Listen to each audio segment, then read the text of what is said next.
When you think about ghost types, the words amazing or terrible probably don't come to your mind right away. Offensively, they only beat two types, psychic and themselves. Defensively, they only resist bug and poison, two relatively uncommon types. On paper, ghost is a completely middle-of-the-pack type. But in practice, ghost types have been on a gradual upswing the past few generations, going from terrible to average to must use. So what changed? Let's take a look.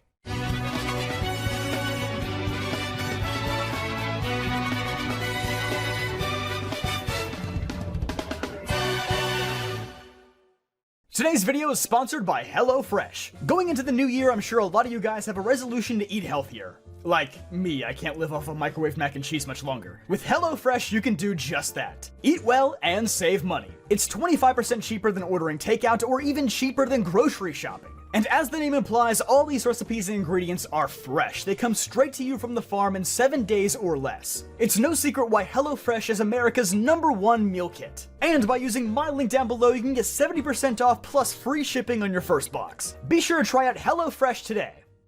Alright, so ghost types. Much like dragon types, Ghost in Gen 1 was basically repped by one line: Gengar's family. They were meant to serve the sole purpose of somewhat balancing the incredibly broken psychic type, as Ghost was their only weakness at the time.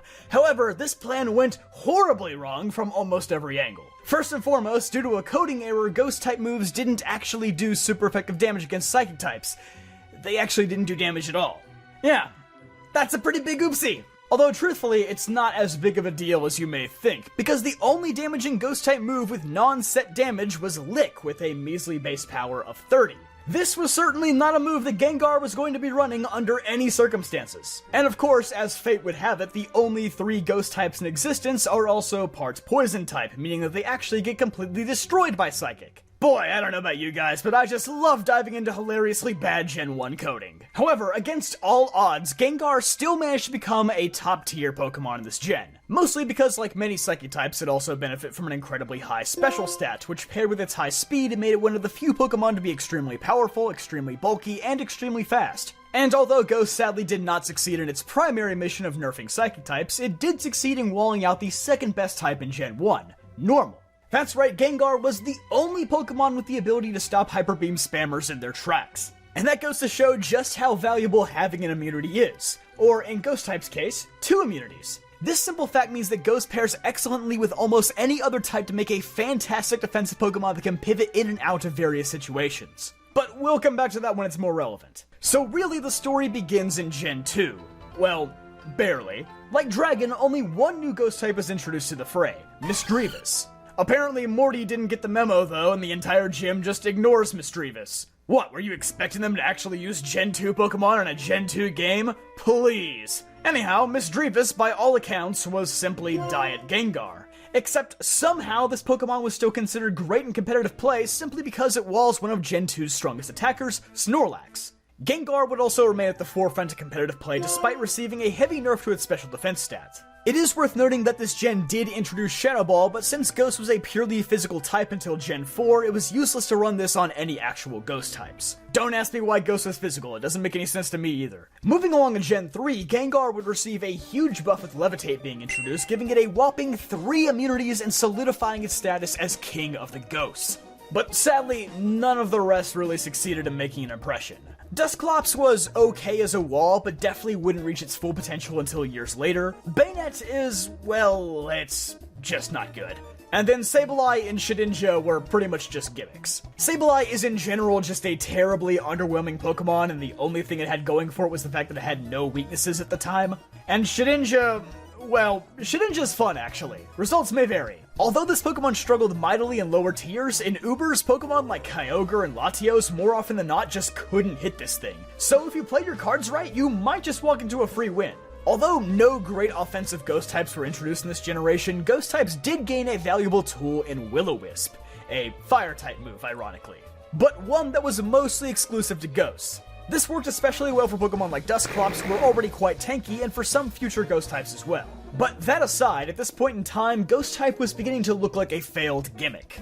Gengar was still the only super viable option, there still weren't any amazing Ghost type moves, most of the new Pokemon felt more like science fair experiments gone wrong, and as types like Dark and Steel became more fleshed out, the reasons to use Ghost were dwindling by the day. But Gen 4 gave Ghost the shot in the arm it desperately needed. Physical Special Split, a good priority move in Shadow Sneak, Dusknoir, Mismagius, Frostlass, Rotom, and all of its forms. Well, before Gen 5 changed all their types to remove Ghost. Hey, I'll still count them. Several blessings were bestowed here that made Ghost highly coveted. Even in the main story, for once, Ghost seemed above average. Sinnoh had no notable Dark-type users, and surprisingly few Dark-types in general. You have Honchkrow, who in the main story is only used by Cyrus. You have Weavile, who is only used by Cyrus. You have Drapion, who is only used by Aaron, and Spiritomb, who is only used by Cynthia. The only Dark-type used across Sinnoh by multiple trainers is Skuntank, who really isn't much of an issue. Everything else is either Platinum exclusive or only used in the postgame, so Ghost-types for the most part can roam free. On the competitive side, you have Gengar, who can finally use Shadow Ball to its full potential. Although Ghosts were finally on the right track, Ghost-types in Gen 4 were still mostly conservative, though. Gen 5 is really where Game Freak began experimenting with pairing Ghosts with many new types. Ghost Ground, Ghost Fire, Ghost Water, not all of these were winners, but it was a sign of things to come. Jellicent was certainly this gen's standout, as Water by itself is already a remarkably good defensive typing, but if you add the immunities of Ghost on top of it, you got yourself one heck of a wall. Speaking of walls, Eviolite was introduced here, inadvertently turning Dusclops into one of the spongiest Pokemon ever made. I don't think they were thinking of that in Gen 4, but now we're stuck with it. Chandelure, on the other hand, was a push in the opposite direction. Instead of using its Ghost attributes for defense, with Stab, Shadow Ball, and Flamethrower, it hit basically anything not named Tyranitar for neutral damage or better. And of course, this was coming from a Pokemon with a massive base 140 special attack stat. So not a lot of things could wall Chandelure out. It was because of Chandelure's frightening potential as a revenge killer that its hidden ability Shadow Tag was never officially released. In Gen 6, Game Freak would quietly change its hidden ability to Infiltrator. That didn't stop them from making Mega Gengar though. If you're starting to get scared of how good these Ghost types are getting, then don't worry. I have a magic trick to keep the ghosts away. If you subscribe, then the red button turns to gray and it reminds the ghosts of dark types or something, and they'll leave you alone. Trust me on this, I'm a certified exorcist. So after experimenting with a few new type combinations in Gen 5, in Gen 6 Game Freak would do the unthinkable and say, let's pair it with grass. Twice! Neither of these Pokemon would make an impact on the meta. So they also made Aegislash, the first ever Ghost Steel type Pokemon. Like Gengar, 3 big immunities on its side. But even bigger than that, 9 resistances. A brilliant idea indeed. A Pokemon with uber-level stats that can change form at will to favor offense or defense, a completely rage-inducing signature move, and a type combination that leaves 2/3 of the type chart sitting there dazed and confused. What could possibly go wrong? Aegislash is a prime example of what makes Ghost so scary. It can take a Pokemon that is already really good, and sometimes just adding those 2 little tiny immunities can push it completely over the edge. It's a type that on its own doesn't turn a lot of heads, but paired with nearly any good type, it will keep you awake at night. Gen 7 also reflects this. Palossand, Dhelmise, Decidueye, none of these are amazing. But the moment this type touches something good, like Fairy, you get Mimikyu. Of course, there's a lot of other stuff that makes Pokemon like Aegislash or Mimikyu good, but as I've already said, 3 immunities never hurts. Which is why they decided in this gen to nerf Gengar by taking away Levitate, which also means that for the first time since Gen 1, it was no longer considered top tier. Yeah, that'll teach those Mega Gengar abusers, it's not like his ability changes to something different anyway. Seriously, why did they do this? And this trend of Ghost's growing presence only continued into Gen 8, with Dragapult absolutely running the tables in singles, while Calyrex Shadow did the same in VGC. This is actually the gen that introduced the most Ghost-type Pokemon with 13, although it certainly feels like almost all of them came from Legends Arceus. At this point, Ghost types are no longer gimmicky jokes like Sableye, Shedinja, or Misdreavus. Now, Ghost type is consistently churning out the most top-tier threats per generation. And no generation encapsulates this more than Gen 9. Nearly every single Ghost type in this generation is comically broken. And then there's Brambleghast. But that aside, Skeledirge, one of the best Pokemon when it comes to shutting down sweepers and completely shifting the momentum of a battle. Ceruledge, which is just physical Chandelure with a better ability. Fluttermane, or as I like to call it, Paldean Pheromosa. Houndstone, a Pokemon who uses its buried allies to bury you even faster. Annihilate, who has one of the craziest signature moves ever made, and I'm saying this immediately after referencing Last Respects. How is this Pokemon legal? And finally, Goldengo. Goldengo? Whichever, but regardless, it's spooky. We should already be pulling the alarms at the sight of another Ghost Steel type after the last one went so well, but that's not even the end of it. Its ability Good as Gold has remarkable utility, making it immune to all status moves. And then, of course, another one of Gen 9's craziest moves for a signature, Make It Rain.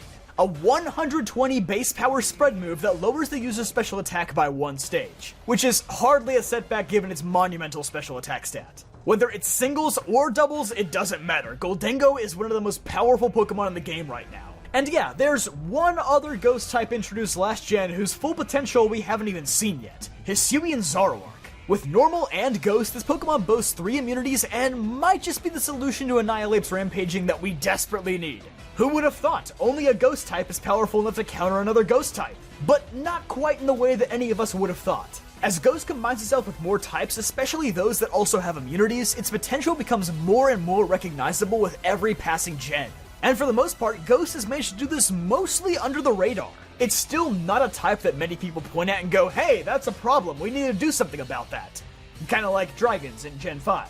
Ghost's rise to the top has been so gradual that many people are completely unaware of how good it actually is now. But it also helps right now that there's a lot of good dark types running around to check them, like Chi-Yu, Grimmsnarl, and Roaring Moon. But still, it's crazy to think just how far they've come from Gengar and Misdreavus to a whole slew of broken Gen 9 Pokemon. And with that, thanks for watching, and thank you for an amazing 2022. I hope you guys have an awesome new year, and I'll see you guys next time.